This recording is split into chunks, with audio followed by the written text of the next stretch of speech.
I welcome everyone. This is John McLaughlin speaking. I'll serve as the moderator of this webinar.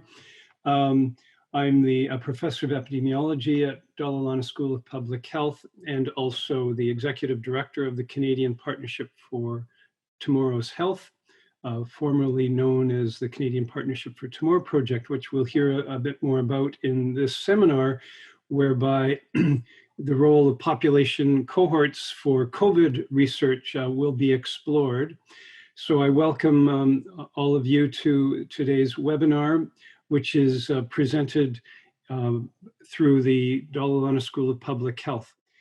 The speaker presentations today will start with Dr. Philip Awadalla, who is the National Scientific Director for Canadian Partnership for Tomorrow's Health. He'll speak about our project. So with that, I would like to turn it over to Dr. Philip Awadalla to start his presentation. Thank you. Thanks very much, John, for that introduction, and hello, everyone. And thank you for joining me and my panelists today for this largely a presentation about what we're trying to do with the national population cohort in Canada. And we're going to have a discussion after this webinar about some of these activities as they specifically pertain to COVID-19 research. I'm just going to quickly say a little bit about myself. So I'm the National Scientific Director for the CanPath cohort. You're going to hear a lot about the CanPath population cohort today, and a lot about how we're applying and utilizing the cohort to understand or to utilize the cohort for COVID-19 research. I'm at the Ontario Institute for Cancer Research, but I'm also a professor at both the Awadalla and the Department of Molecular Genetics. And I co-lead the activity with John McLaughlin, whom you just heard from, who's doing our introductions. So one of the things that I always start these types of presentations with is an understanding of why, or try to describe why do we collect data from the population. And one of the things that we try to emphasize with the types of activities that we do with programs like CanPath or UK Biobank or other major activities like that is that what we're trying to do is capture individuals to some extent before they develop a disease, as well as capture individuals in the population who have developed a disease. And so here are just some numbers here, if you like, for both prevalence and incidence of some major diseases in Canada, including cancers, heart disease, and COPD. And one of the things that we try to do with these population cohorts is try to understand the why. Why do certain people develop these conditions? What are the comorbidities? Well, can we identify risk factors before people develop a disease? And if in identifying those risk factors, maybe we can be more aggressive about prevention of disease. So we are a large-scale population cohort in CanPath, and you're going to hear a lot more about what we've captured across Canada. And the one thing we want to emphasize is one of the reasons we can do this work, we're trying to capture information before people develop disease, is because we're a longitudinal population cohort. We have consented a large number of individuals such that we're allowed to recontact these participants since they first come into the cohort, or what we call baseline. And we have a number of mechanisms by which we can follow up these participants in terms of health, diseases, treatments, and so on. One way is through a direct contact, and another way is through doing things like linkages through administrative health records. And you're going to be hearing more about that through this presentation and also from our panelists today. So we have the mandate, if you like, to follow the CanPath, or the Canadian population cohort, for an awful long time. And in some of our regions, we can do this for as long as 50 years. So CanPath is a population health research platform. We have not only consent, but we have a mandate, if you like, to study a broad range of factors associated with health, whether it's for genetics, whether it's population epidemiological studies, understanding behavior, and so on. So presently, we have activities happening right now in 9 of Canada's 10 provinces. They are broken up into 6 cohorts. We have thus far recruited 330,000 participants among these 9 provinces. This baseline of 330,000 participants will continue to grow as we continue to increase our baseline. Right now, baseline is happening in terms of recruitment in Manitoba. And we have activities happening now to develop our last cohort, 10th province in Saskatchewan. And so by hopefully the next year or two, we will have representation from all provinces across Canada. And you see in the right in this slide as well, the kinds of things that we try to capture from these participants include things like physical measures, health information, biologics from our participants. We do longitudinal follow-up, as I mentioned before. And from the biologics, we try to do things like genomics as well. So you're going to be hearing a little bit more about these in greater detail in a moment. One thing we want to highlight is that CanPath is now in this new mode, if you like, of scientific development. We spent an awful long time developing the baseline, developing the cohort. A lot of activity has been in the operational phase of development. Now we're moving into that scientific phase. And this just gives you a timeline, if you like, of that activity, so on. So if you like, the first participant was captured not long after 2008, and most of our baseline has been captured already. And as I mentioned before, we are still recruiting new participants.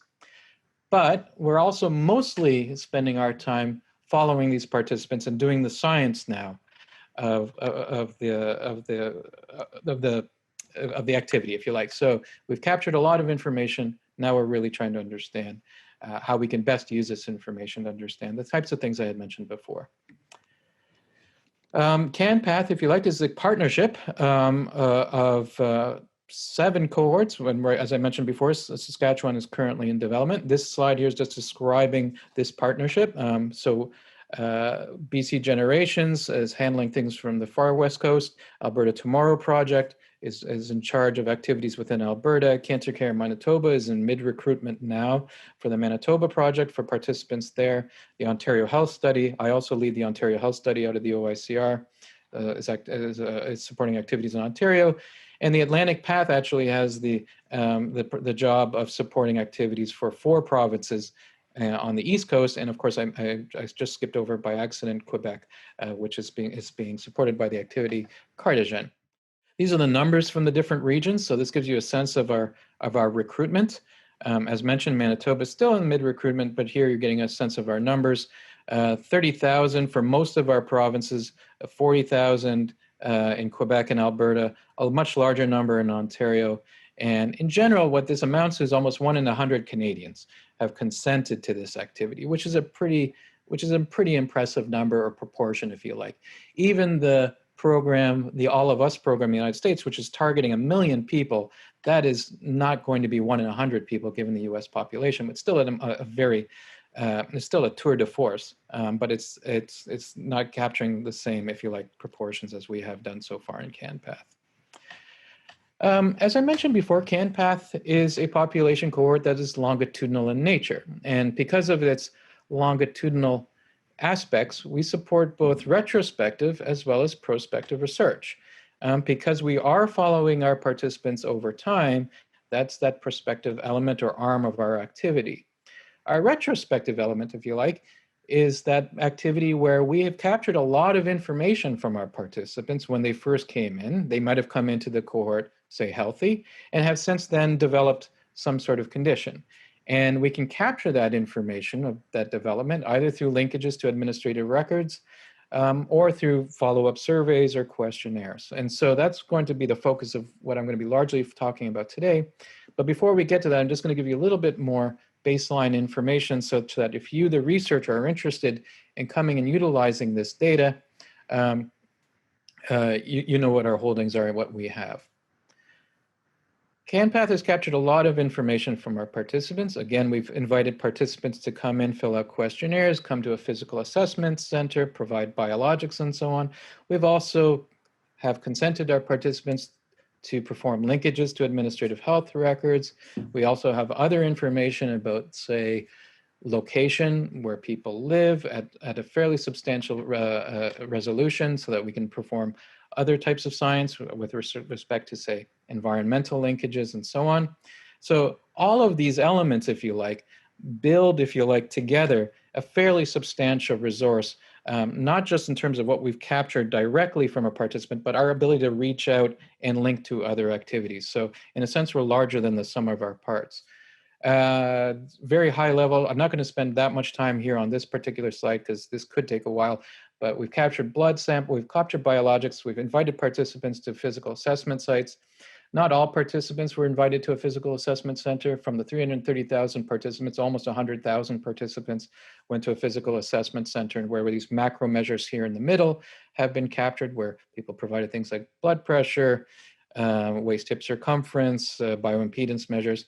From a much smaller number, at the very bottom, you can see on this slide here, imaging and MRI data is now also available for about almost 10,000, about 8 to 10,000 participants, in fact. And we also have the ability to do linkages for capturing information associated with environment or exposures. Just want to say really quickly with respect to this slide, this gives you a sense of the physical measures. All of this information can be captured if you're interested from contacting CanPath in terms of how we capture some of the physical measures.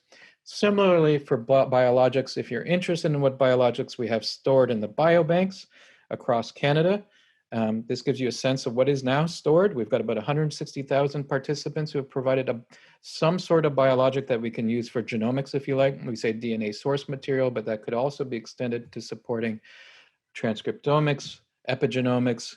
We have projects which are exploiting this material for single cell studies, which is really quite fascinating, in fact. And we have urine samples and so on. We have genotyping that's being captured right now. This is growing. We're at around 30,000 participants. We're hoping by the end of this fiscal, we had a bit of a delay due to COVID for that we'll have genotyping hopefully for about 50,000 participants by the end of this fiscal. This just gives you a kind of a breakdown of who's been genotyped where at a 3-digit postal code resolution, if you like. We also have other types of information that we can make available to research scientists about that we've captured from, say, surveys. So this is a very quick slide, if you like, summarizing, say, a question that would be answered by our participants about, say, their perception of health in CanPath cohort. And also captured from surveys would be information about prevalence of diseases. So you can see here, for example, 30,000 of the CanPath participants at the time of registration or recruitment into the cohort had been diagnosed with the cancer. Those participants have, that number has grown with time because the number of these participants, this cohort, 330,000, is aging, and they are developing other chronic diseases, including cancers as well. There's a citation here listed, so much of what I've just described in the baseline in terms of what we've been capturing is in this marker paper that was published in the Canadian Medical CMAJ journal 2 years ago now. As I mentioned before, we're doing follow-up surveys. 120,000 participants have so far provided us with follow-up questionnaires where we're capturing this type of information about anthropometrics, for example, health status, medical history, behaviors, which I think is our most critical element with regard to the cohort, because this is the kind of information you can only really capture from communicating with participants rather than, say, capturing from linkages. So one reason why maintaining, if you like, this type of activity is important. Now, I've already mentioned our data linkages activities. So as I've said, we are in that place where we can, for almost all of our cohorts, I think we're at 90 to 95% of our participants have consented to allowing us to perform linkages at both the national and provincial level. So that is critical for much of what our research scientists are looking for. They want to have information about, say, a participant about, say, for example, if they've developed a cancer. We support research that's targeting, say, understanding how the built environment, for example, might be impacting your health as well. And this is just a quick summary slide, if you like, of the types of, if you like, warehouses of data that we can link to at the provincial level. So you're probably going to be hearing from Michael Schul about the ICES activity, which we support, which actually has all of the Ontario Health Study now linked within it. And in each one of these provinces, I'm not going to read off all of these different holdings, but each of their provinces has an activity where linkages have been performed for each of the provinces for each participant within that program or cohort. So very recently, we've begun activities with the Health Data Research Network, which is a multi-region data linkage activity. HDRN, you're going to hear about from Michael, is a CRHR SPORE-supported activity, which is effectively trying to build a one-stop shop, for a lack of a better term, for you, the research participant, if you are wanting to have access to information across these provinces with regard to administrative health data. Our ambitions are to link CanPath with this particular activity such that if you're interested in CanPath data from multiple provinces, you'll be able to then link not just say in data from say Manitoba alone, but also from Manitoba, Quebec, and Ontario with data, administrative data through these provinces. So this is where we're hoping to go with the HDRN, and we're going to leave that for Michael to talk about later on during this presentation. Last thing I want to mention or highlight is what we're doing with the environmental data. We're working closely with the CANOE activity that's led by Jeff Brooks, who's also at the Dalalana. This is the CANOE program, stands for the Canadian Urban Environmental Health Research Consortium. CANOE has been doing a fantastic job of collating at a 3- and 6-digit postal code all kinds of environmental exposure information across Canada. And that includes things like the built environment, residential, noise, water, air quality, and so on. And so for CANOE, for example, you'll be able to, through CANOE, for CanPath, you'll be able to get information about, say, density. What is the density, urban density or rural density, tree space, and so on for any participant that has registered in the CanPath activity. Some of the work we've been doing is looking at how CanPath, say, densities are actually predictive of obesity, right? And that's all I'm trying to show here with this particular figure as well. CanPath is part of a large number of activities across the globe, right? And so we're not alone in our size, and there have been a number of consortiums that have been built that have, in fact, largely 2 consortiums that have brought together cohorts that are at least 100,000 in size or in terms of the number of participants. And they also had to fit the bill, if you like, in terms of having captured biologics and the ability to do linkages, right? So I've included some of them here. This is one particular initiative called the International 100,000 Cohort Consortium, which I'm part of the steering committee for. This is its membership here, and you can see that it's recruited, has representation from across the globe. One of the major activities that I've already mentioned before is the UK Biobank here, but there are other activities within the UK that are also quite substantial in size that have also developed, come into this consortium as well. This is just, if you like, a kind of where does CanPath sit in the Canadian, if you like, environment in terms of its size. So we have 330,000. The other major activity in Canada is, of course, the CLSA, the Canadian Longitudinal Study of Aging, which has recruited about 50,000 participants as well. I want to highlight CHILD, which is more directed towards it's a family cohort, if you like. They have recruited children as well as parents, and so they are following those children as they develop over time as well. So that is CanPath. And now what I wanted to focus on for the remainder of my time here is talk a little bit about where CanPath and other international activities are going to support COVID-specific research. And we launched an activity in pretty much as soon as the emergencies were declared across the provinces in Canada in March of this year and what we called it was the CanPath COVID-19 initiative.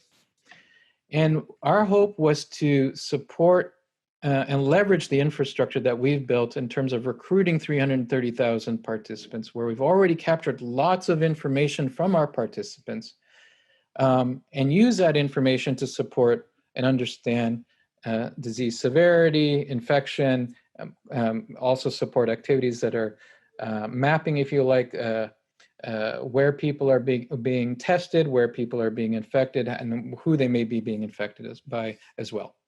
We're also in our surveys capturing information about socioeconomic impacts and mental health as well as long-term health impact.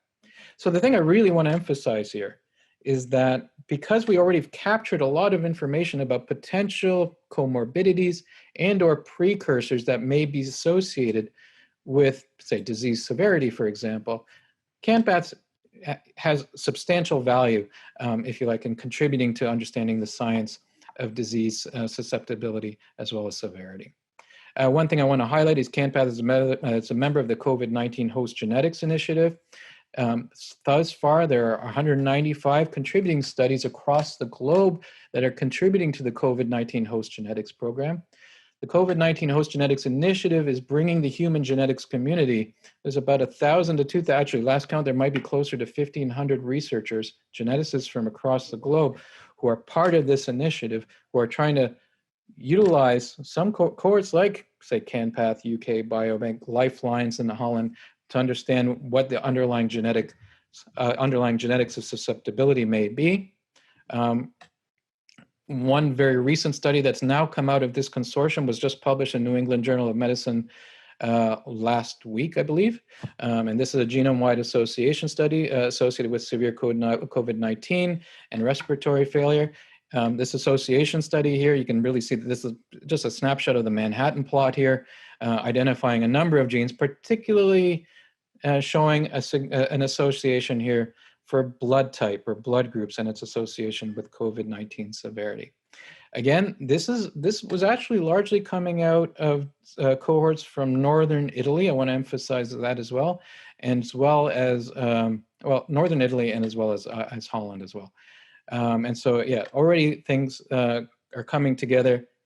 What was necessary for this to come together, of course, was having large numbers. The number of individuals who are being infected in each one of these cohorts is still sufficiently small, so you need to have these large numbers to be able to capture these associations as well. The other thing that the COVID-19 Host Genetics Initiative has now put together, if you like, is a patient phenotype definition. And if you're interested, all of this is freely available on the COVID-19 Host Genetics Initiative website, if you like. One other activity I wanted to highlight is an activity that I'm helping lead with people from the Memorial Sloan Kettering, Kelly Bolton, and Pradeep Natarajan at Harvard, and the Broad Institute, which is looking at the impact of clonal hematopoiesis on COVID-19 susceptibility as well. So for those who may be interested in how clonal hematopoiesis may be impacting COVID-19, please feel free to contact me and we can discuss how you may be able to contribute to this particular activity. CanPath's COVID-19 questionnaire was launched about a month and a half ago. And the questionnaire itself was designed to align with those international efforts that I just described a moment ago. So we made a concerted effort to make sure that we harmonized what we're capturing from our participants with other major international efforts. Right. So we wanted to make sure that we're both being very detailed, or at least capturing as much information to minimize any sort of if you like, classification of phenotypes. But at the same time, we had to also be careful with respect to like how long these surveys became. But one of the challenges we actually had was that these surveys had to be somewhat dynamic, because as we were learning as we went, the things we wanted to capture about COVID, we were just beginning to learn as we started to understand how the disease was progressing internationally. And so you can see here a pretty nice breakdown, if you like, of the types of information we're capturing, whether you've been tested, any symptoms you may have been experiencing, both pre-lockdown and during the lockdown, if you've been hospitalized, your current health status, potential sources of exposure, so travel history, if you like. And then we also started asking a lot of questions about its impact on your mental health. Right, so impact on job status, mental, emotional, social, and financial well-being as well. All of this is available. If you like, you can see the survey. It's on the CanPath website. And if you have questions, we're always happy to ask them at the National Coordinating Center as well. We've launched about a month and a half ago. Thus far across Canada, we've had response from 32,000 people so far. Response rates have been remarkable compared to some of our other response rates. The numbers so far for Quebec and Alberta are around 4,000. That's after maybe a week of activity. So pretty impressive in terms of response rates. We're already able to start building out, say, maps like we've got here on the right. So for Ontario, for example, You get a sense here of the surveys, the number of individuals. In fact, this is a map, if you like, at a 3-digit postal code resolution of those individuals who've said to us in the survey that they've actually received a test for COVID-19. Just to zoom in here, and now this is sort of, if you like, what I showed you before was the numbers. This is actually the proportion of the population tested for COVID-19 at that 3-digit postal code resolution. And when I say proportion of population tested, as proportion of population tested of the people that gave us a survey, right? Our numbers for Ontario so far are around 3 to 5% of the cohort has been tested so far. We're also capturing lots of information about symptoms. On average, and this is of course going to, this will have a very large range, but on average, we're seeing from Ontario, people reporting 4 symptoms per individual on average. So that's going to mean a lot of people reporting no symptoms and a lot of people reporting a lot of symptoms as well.